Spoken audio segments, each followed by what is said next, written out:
परमात्मा के गुण।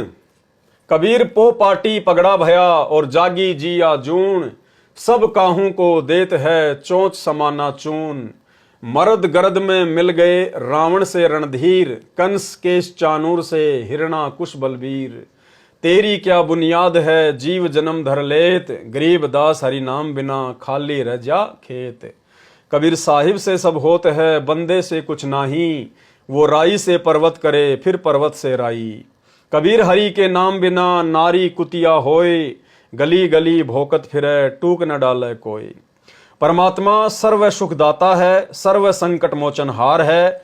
निर्धन को धन, बांझ को पुत्र, कोडी को सुंदर काया, अंधे को आंख, बहरे को कान, गूंगे को जुबान परमात्मा प्रदान कर देता है। ये गुण हैं और ये समस्त गुण भाइयों और बहनों वर्तमान में परम पूज्य परमेश्वर सतगुरु रामपाल जी के अंदर विद्यमान है, क्योंकि स्वयं ये अल्लाह हैं, स्वयं ये खुदा हैं, स्वयं ये कबीर परमात्मा हैं। और ऐसे ऐसे ना जाने लाखों की संख्या में अनगिनत सुख परमेश्वर जी ने भगत समाज को प्रदान किए हैं। जो भगत भाई बहन हॉस्पिटलों में धक्के खा खा कर थक गए थे, बड़े बड़े हॉस्पिटल एम्स, पोलो, पीजीआई, जिन्होंने मना कर दिया था कि आपकी कैंसर का, आपके एड्स का, आपके इस ला इलाज रोग का हमारे पास कोई समाधान नहीं है, कोई इलाज नहीं है, केवल मरना ही शेष है। और जैसे ही उन आत्माओं ने सतगुरु रामपाल जी परमेश्वर जी से नाम दीक्षा प्राप्त की, मर्यादा में रहकर भक्ति की, परमेश्वर ने चंद ही दिनों में उनको घोड़े जैसा कर दिया, उनको स्वस्थ कर दिया। कोई कह भी नहीं सकता कि इस व्यक्ति को कभी ये रोग भी रहा होगा। तो ये समस्त गुण केवल परमेश्वर में होते हैं और वर्तमान में वही परमेश्वर सर्व गुणों से युक्त सतगुरु रामपाल जी स्वयं हैं। गरीब भक्ति बिना क्या होत है, भ्रम रहा संसार, रति कंचन पाया नहीं रावण चलती बार। उपरोक्त परमात्मा के गुणों पर विचार करते रहना ध्यान यज्ञ कहलाता है, जो पूर्व में अन्य द्वारा बताया तथा किया जाने वाला हठ योग ध्यान नहीं है। ध्यान की परिभाषा ही नहीं है। किसी वस्तु पर मन को केंद्रित करना ध्यान कहलाता है, किसी वस्तु पर मन को केंद्रित करना ध्यान कहलाता है। जैसे हम भाई बहन परमात्मा की कोई पुस्तक पढ़ते हैं बड़े ध्यान से, तो वो ध्यान यज्ञ है। जैसे हम भाई बहन तीनों समय की आरती करते हैं ध्यान से, वो हमारा ध्यान यज्ञ है। हम गुरुदेव का सत्संग सुनते हैं ध्यान से, वो ध्यान यज्ञ है। हम परमेश्वर जी के द्वारा किया गया ये सरलार ध्यान से पढ़ रहे हैं, देख रहे हैं, ये ध्यान यज्ञ है। किसी वस्तु पर मन को केंद्रित करना ध्यान कहलाता है। यह ध्यान की परिभाषा है जो कहते हैं कि संकल्प विकल्प सब समाप्त हो जाएं और सोचना भी समाप्त हो जाए, विचार शून्य हो जाना ध्यान की अंतिम स्थिति है। विचारणीय विषय है। जब चिंतन ही समाप्त हो गया तो फिर ध्यान कहाँ रहा। यानी जैसे आदमी रात को गहरी नींद में सो जाता है तो काहे का ध्यान करेगा।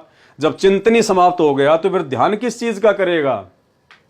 जब चिंतन ही समाप्त हो गया तो फिर ध्यान कहाँ रहा। जिस समय विचार शून्य हो जाएगा तो मन को किस पर केंद्रित किया। विचार शून्य हो ही नहीं सकता। मन को केवल प्रभु के गुणों के चिंतन में केंद्रित करने को ध्यान कहा जाता है। वर्तमान में शिक्षित वर्ग ने एक मेडिटेशन शब्द पकड़ रखा है। कहते हैं कि कुछ समय योगा करता हूं, मेडिटेशन करता हूं, विचार रोककर मन को शांत करता हूं, मन को शक्ति मिलती है। यह केवल अपने मन को संतोष देने के लिए है। मन को रोका नहीं जा सकता, क्योंकि मन तो स्वयं काल है, ये रुक ही नहीं सकता। मन को अन्य विचारों से हटाकर कुछ देर अच्छे विचारों पर लगाया जा सकता है। मन के चिंतन की गति को धीमा किया जा सकता है, उसी से मन को कुछ आराम मिल जाता है। लेकिन जो केवल योगा अर्थात योग आसन ही करते हैं, उनका समय व्यर्थ जाता है। ये हम भगत भाई बहनों के लिए परमात्मा का संकेत है। जो भगत भाई बहन जिम में जाते हैं, जो भाई बहन जिम में जाकर कसरत करते हैं, बहुत ज्यादा मेहनत करते हैं, या जो योगा करते हैं जैसे बाबा रामदेव वाले, तो परमेश्वर कह रहे हैं उनका समय व्यर्थ जा रहा है। भक्तों को योगा वागा करने की आवश्यकता नहीं है। भक्तों को जिम में जाकर हार्ड वर्क करने की आवश्यकता नहीं है। अगर आपको टहलना है, घूमना है, तो सुबह शाम वैसे रोड पे घूम लो, किसी पार्क में घूम लो, हल्का फुल्का व्यायाम कर लो, स्ट्रेचिंग वगैरह कर लो। इसके अलावा ये हार्ड वर्क करना जिम में जाकर या फिर योगा करना, ये परमेश्वर जी ने मना किया है।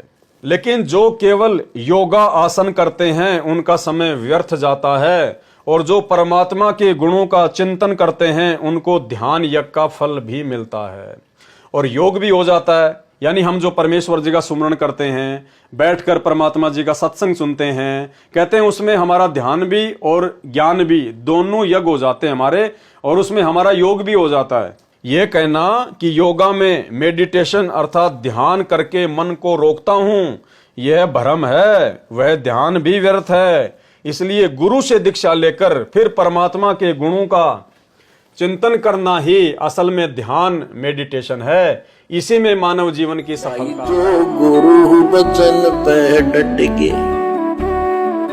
कट गए फंद 84 के, कट गए फंद 84 के, कट गए फंद 84 के।